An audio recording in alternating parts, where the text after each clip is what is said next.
नमस्ते। आप सभी का भारवी जी द्वारा विरचित किरातार्जुनीयम महाकाव्य के प्रथम सर्ग में स्वागत है। जैसा कि आप जानते हैं, कोटा विश्वविद्यालय के बीए अंतिम वर्ष के प्रश्न पत्र द्वितीय में भारवी जी का किरातार्जुनीयम रखा गया है। इसके प्रथम सर्ग के बारे में हमने पूर्व में एक कक्षा ली थी, जिसमें मैंने आपको भारवी जी के परिचय के बारे में बताया था। किस प्रकार से हमने यह देखा कि मल्लीनाथ जी के द्वारा घंटापथ टीका लिखी गई है और दाक्षिणात्य थे भारवी जी, विष्णुवर्धन के सभा के पंडित थे और भारवी जी का अर्थ गौरव प्रसिद्ध है। और किरातश्च अर्जुनश्च किरातार्जुनौ तौ अधिकृत्य कृतम काव्यम, इसमें 6 प्रत्यय से किरातार्जुनीयम शब्द बनता है। इसमें 18 सर्ग है और महाभारत इसका मूल स्रोत है।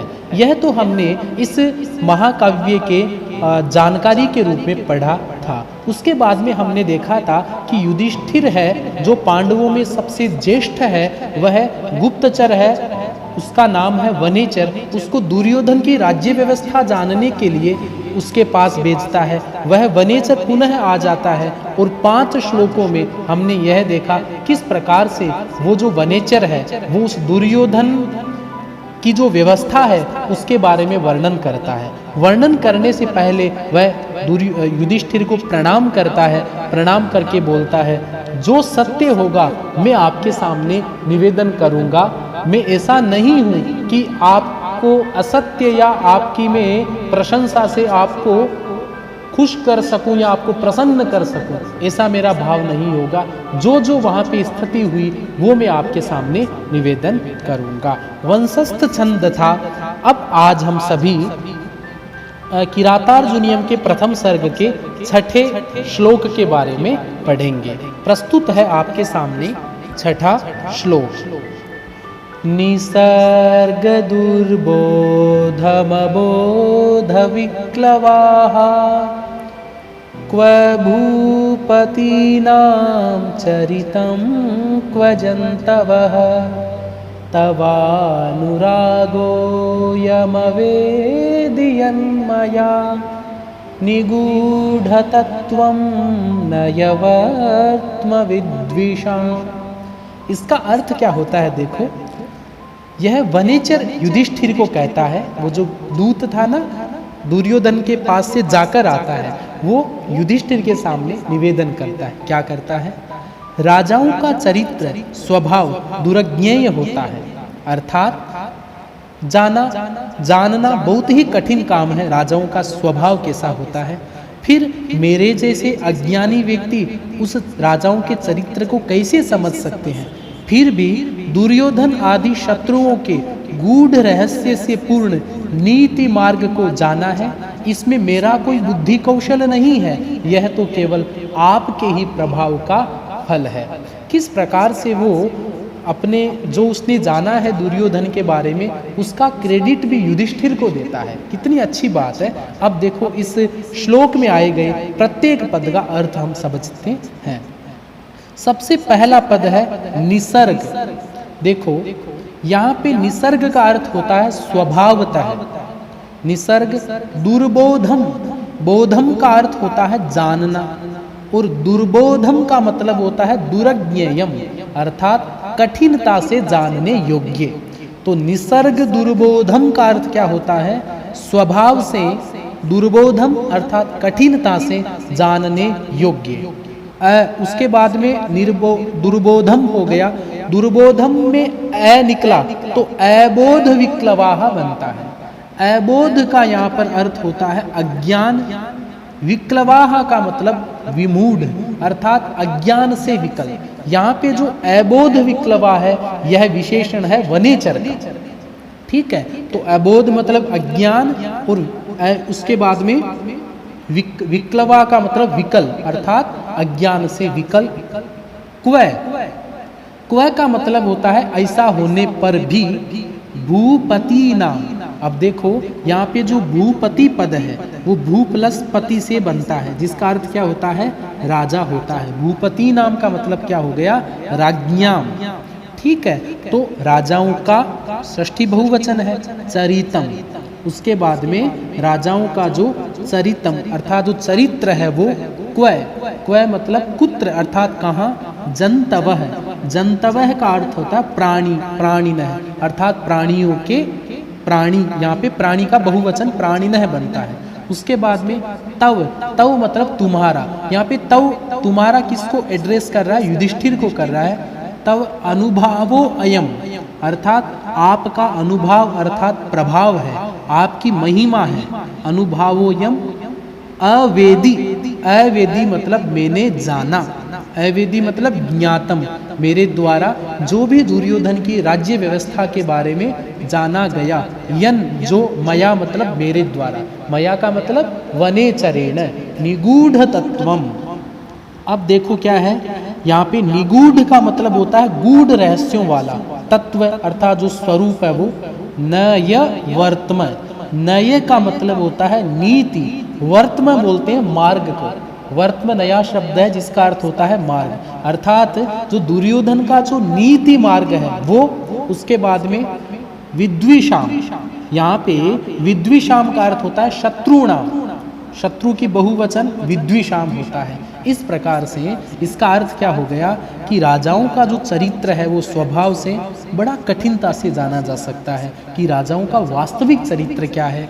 और वनेचर अपने आप को अज्ञानी समझता है, फिर भी वो बोलता है दुर्योधन का जो नीति का मार्ग है वो मैंने जाना है, उसमें भी आपका ही प्रभाव है, क्योंकि आपके संसर्ग से जो मुझे ज्ञान हुआ है वही ज्ञान के माध्यम से मैंने दुर्योधन की शासन पद्धति के बारे में जाना है। प्रिय विद्यार्थियों, इसमें भी वंशस्थ छंद है। वंशस्थ छंद का मैंने लक्षण बताया था ना, जतौ तु वंशस्थम उदीरितम जरौ, अर्थात जहाँ पे जयगण, तैगण, जयगण और रैगण आए, ये ना, यह माता राजबान सलगा, इसमें से आप प्रत्येक श्लोक को लिख करके उसमें आप गण बना करके लिख सकते हैं। आप अपना गृह कार्य करते हैं ना, तो उस अभ्यास पुस्तिका में आप मुझे लिख करके बताएंगे कि इसमें वंशस्थ छंद ही क्यों है। अब देखिएगा अग्रिम श्लोक है सप्तम श्लोक, क्या अर्थ है उसका, क्या उसका वाचन करते हैं। विशंकमानो भवत पराभवम् नृपासनस्थोऽपि वनाधिवासिनः दूरोदरच्छद्मजितां समीहते न येन जेतुं जगतिं सुयोधनः। अब देखो इसका अर्थ क्या होता है। दुर्योधन यद्यपि सिंहासन पर स्थित है और आप राज्य के अधिकार से अलग होकर वन में घूम रहे हैं, तो भी वह आपसे पराजय रूपी अपमान की आशंका में रहता है। इसीलिए उसका प्रयास है कि जिस राज्य को उसने जुए में छल कपट से प्राप्त किया था उसे वह नीति पर चलकर जीते, अर्थात नीति द्वारा प्रजाओं को प्रसन्न करने की वह चेष्टा या वांछा कर रहा है। प्रिय विद्यार्थियों, अब देखते हैं हम इस श्लोक में आने वाले प्रत्येक पद का अर्थ। अब देखो इसमें क्या है, विशंकमानो, प्रथम पद कौन सा है, विशंकमानो। तो इसका विशंकमानो में जो ओ है वो विसर्ग से बना है, विशंकमान है, अर्थात उसमें क्या आशंकमान है, अर्थात वह है आशंका करता हुआ, उसको क्या है संभावना लग रही है, इसलिए वो आशंका कर रहा है। क्या भवतः, यहाँ पे भवतः है ना, देखो भवान भवन्तौ भवन्तः जो रूप बनते हैं है ना, तो भवत शब्द के पुल्लिंग में षष्ठी एक वचन में क्या बनता है, भवतः। भवतः का हिंदी अर्थ होता है आपका।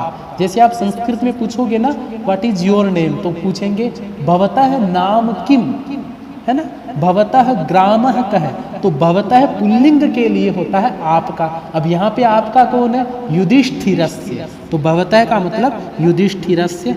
पराभवम, पराभवम का यहाँ पर अर्थ होता है पराजय रूप, अर्थात हार। नृप, नृप बोलते हैं राजा को।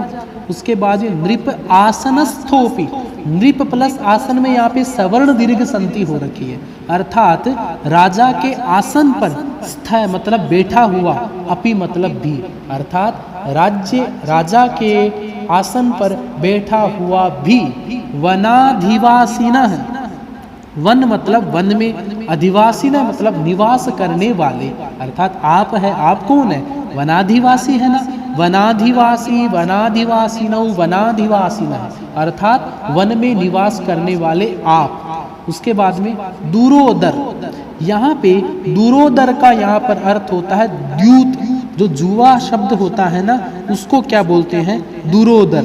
दूरोदर शब्द की व्युत्पत्ति बड़ी ही अच्छी है, दुष्टम उदरम दूरोदरम तदेव छद्म, अर्थात जिसका उदर क्या हो, दुष्ट हो। ठीक है, तो देखो दूरोदर छद्म, दूरोदर का मतलब हो गया द्यूत अर्थात जुआ, छद्म, छद्म बोलते हैं कपट, जीता मतलब जीता गया। दुर्योधन ने क्या किया था, जुए में हार जाने पर ही उसको युधिष्ठिर को अपने राज्य से च्युत किया था, बाहर निकाला था। ठीक है, तो दुरोदर छद्म जीता, जुए में कपट पूर्ण व्यवहार से जीती गई समीहते। उसके बाद में देखो क्या है, समीहते का यहाँ पर अर्थ है वशीकर्तुम कामयते, अर्थात वो क्या कर रहा है, पुनः उसको इच्छा कर रहा है क्या, नयेन जेतुम, नय बोलते हैं न्यायपूर्वक। पहले तो उसने जुए में जीती थी, अब दूसरा प्रयास क्या है उसका कि मैं इसको नीति के मार्ग से पुनः उसको जीतने का। जेतुम, जेतु में तुमुन प्रत्यय है, इसका अर्थ क्या होता है, जीतने के लिए। जगतीम, जगतीम बोलते हैं भूमिम अर्थात भूमि को। सुयोधन, सुयोधन का यहाँ पर अर्थ है दुर्योधन, अर्थात वह जो दुर्योधन है वो आपकी हार से, आपके पराजय से आशंकित रहता हुआ राजा के आसन पर बैठा हुआ भी वन में रहने वाले आपसे वो क्या करता है, डरता है। और जो उसने भूमि उसने द्यूत में अर्थात जुए में जीती थी, अब उसको वो नीति के मार्ग से जीतने का पुनः प्रयास कर रहा है। अब देखिएगा अग्रिम श्लोक क्या है, तथापि जिन्मसभव जिगीषया तनोति शुभ्रं गुणसंपदा यशः समुन्नयन् भूतिमनार्य संगमात् वरं विरोधोऽपि समं महात्मभिः। अब देखो इसका अर्थ क्या होता है, ये बहुत ही महत्वपूर्ण है। इसका अर्थ क्या होता है कि आपसे पराजय रूपी अपमान की आशंका से डरता हुआ वह कुटिल दुर्योधन दया, उदारता आदि गुणों से अपने धवल यश को फैला रहा है। आप जैसे महात्माओं के साथ दुर्योधन का वैर रखना भी उसके ऐश्वर्य को बढ़ाने वाला हो रहा है, क्योंकि कहा जाता है कि अनार्य जनों के संसर्ग से महात्मा लोगों के साथ वैर रखना भी अच्छा है, क्योंकि अच्छे लोगों के साथ जब हम दुश्मनी रखते हैं तो भी हमारे ऐश्वर्य की क्या होती है, वृद्धि होती है। देखो तथापि, तथापि का यहाँ पर अर्थ होता है आशंकित होता हुआ भी, अर्थात वो डरता हुआ भी। जिम्मह, जिम्मह शब्द का अर्थ होता है कुटिल है। यहाँ पे जी है के अंदर मैं मिला हुआ है, तो जिम्ह का मतलब कुटिल है। ये जिम्ह जो विशेषण है वो दुर्योधन का है। ठीक है, उसके बाद में सह, सह का यहाँ पर अर्थ है दुर्योधन है। देखो सह पुल्लिंग के लिए होता है वह, सा स्त्रीलिंग के लिए होता है वह, तत् नपुंसक लिंग के लिए होता है वह। ठीक है, तो सह मतलब वह दुर्योधन कैसा है, जिम्म है, कुटिल है। भवत जिगीषया, भवत मतलब आप, भवंतम जिगीषया, जिगीषा जो शब्द है ना इसमें सन प्रत्यय हो रखा है। जीतने की इच्छा, जेतुम इच्छा जिगीषा कहलाती है। मैंने बताया था ना एक प्रत्यय है सन प्रत्यय, सन प्रत्यय इच्छा के अर्थ में लगता है। जैसे पीने की इच्छा पिपासा, जानने की इच्छा जिज्ञासा होती है, उसी प्रकार जीतने की इच्छा जेतुम इच्छा होती है जिगीषा। समझ में आ गया ना आपको। तो भवत जिगीषया का मतलब आपकी जीतने की इच्छा से। तनोति, अब देखो तनोति का अर्थ होता है विस्तारयति, फैलाता है। शुभ्रम, शुभ्र बोलते हैं धवल को अर्थात सफेद को। गुण संपदा, गुण संपदा अर्थात दया दाक्षिण्य आदि जितने भी गुण हैं, इन गुणों रूपी जो संपदा है उसके यश है अर्थात यश को। समुन्नयन, समुन्नयन का मतलब क्या हुआ है यहाँ पे, उन्नत अर्थात उनको बढ़ाते हुए, अपने गुणों को उत्कर्ष को प्राप्त करता हुआ, उन्नत को प्राप्त करता हुआ भूतिम अनार्य। भूतिम बोलते हैं ऐश्वर्य को, अपने भूति मतलब अपने जो ऐश्वर्य को बढ़ाता हुआ, प्राप्त करता हुआ, अनार्य संगमात। अनार्य बोलते हैं दुर्जन की संगति से। अनार्य शब्द का यहाँ पर अर्थ क्या है? दुर्जन, दुष्ट व्यक्ति होता है उसको अनार्य कहा गया है। संगमात अर्थात उनके संसर्ग से, अर्थात दुर्जनों की संगति से। वरम मतलब श्रेष्ठ है, विरोध है, विरोध मतलब शत्रुता, अपि मतलब भी, समम मतलब साथ, महात्मा भी अर्थात अच्छे लोगों के साथ। महात्मी भी का मतलब क्या होता है? अच्छे महात्माओं के साथ यदि शत्रुता है तो भी अच्छी है, यदि दुष्टों की संगति हो तो उससे कई गुना अच्छी है। प्रिय विद्यार्थियों, ये पंक्ति बहुत ही महत्वपूर्ण है।